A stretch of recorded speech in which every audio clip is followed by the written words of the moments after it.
എന്താണ് ഇത്തരത്തിലുള്ളൊരു സമീപനം അല്ലെങ്കിൽ വലിയ രീതിയിലുള്ള താക്കീത് നൽകുന്നു, നിങ്ങൾക്ക് പണി തരുമെന്ന് പറയുന്നത് എന്താണ്?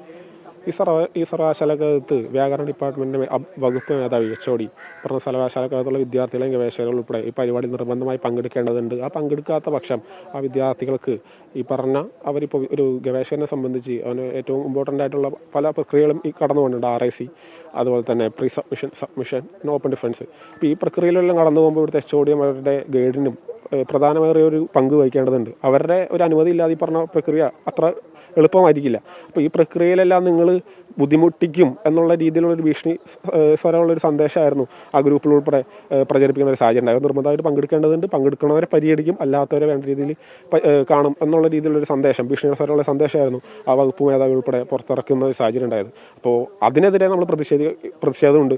അതുകൂടാതെ ഈ പറഞ്ഞ വകുപ്പ് മേധാവിക്കെതിരെ നടപടിയെടുക്കണമെന്നാണ് SFI ആവശ്യപ്പെടുന്നത് ഇതിൻ്റെ ഭാഗമായിട്ട്.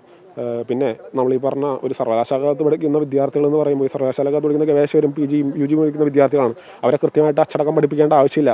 ഇതിനു മുമ്പും ഇവിടെ സർവകലാശാലകത്ത് ഉന്നതരായിട്ടുള്ള മന്ത്രിമാരും ബാക്കിയുള്ളവരും വന്നിട്ടുള്ള പരിപാടികൾ നടത്തിയിട്ടുണ്ട്. അതൊന്നും കാണാത്ത വിചിത്രമായിട്ടൊരു സർക്കുലറാണ് ഈ സർവകലാശാലകത്ത് പുറത്തിടുന്നത്.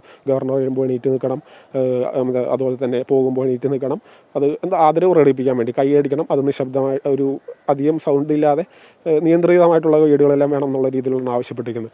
ഇതെല്ലാം സർവകലാശാലകത്തുള്ള ഈ VC ഉൾപ്പെടെ ഈ ഓർഡർ ഇറക്കുന്നവർ മനസ്സിലാക്കേണ്ടത് സർവകലാശാല പഠിക്കുന്നത് ഇപ്പോൾ നഴ്സറിയിലോ 1ാം ക്ലാസ്സിലോ 2ാം ക്ലാസ്സിലോ പഠിക്കുന്ന വിദ്യാർത്ഥികളല്ല, ഗവേഷകരും അതുപോലെ തന്നെ കൃത്യമായിട്ടുള്ള ബോധ്യമുള്ള വിദ്യാർത്ഥികളാണ്, പ്രബുദ്ധരായ വിദ്യാർത്ഥികളാണ് സർവകലാശാലകത്ത് ഉള്ളതെന്നാണ് ഈ സർവകലാശാല ഈ ഓർഡർ ഇറക്കിയതിന് മനസ്സിലാക്കേണ്ടത്.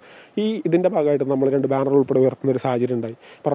ഈ പറഞ്ഞ നമ്മുടെ വൈസ് ചാൻസലറായിട്ടുള്ള അതുപോലെ തന്നെ നമ്മുടെ ഗവർണറായിട്ടുള്ള ഇതല്ല, ഗവർണർ ഈ പറയുന്ന രാജാവുമല്ല, ഈ സർവകലാശാല രാജകൊട്ടാരവുമല്ല എന്നുള്ള രീതിയിലുള്ള നമ്മൾ ഒരു ബാനർ ഇട്ടുണ്ടായി. അത് ഇന്നലെ അയക്കുന്ന സാഹചര്യം ഉണ്ടായി. അതുകൂടാതെ അതിനുശേഷം അയച്ചതിൻ്റെ ഭാഗമായിട്ട് നമ്മൾ ഇന്നലെ പ്രതിഷേധത്തോണ്ട് 2 ബാനറുകൾ സ്ഥാപിക്കുകയുണ്ടായി. അത് ഇന്ന് രാവിലെ തന്നെ അയച്ചു കളയുന്നൊരു സാഹചര്യം ഉണ്ടായത്.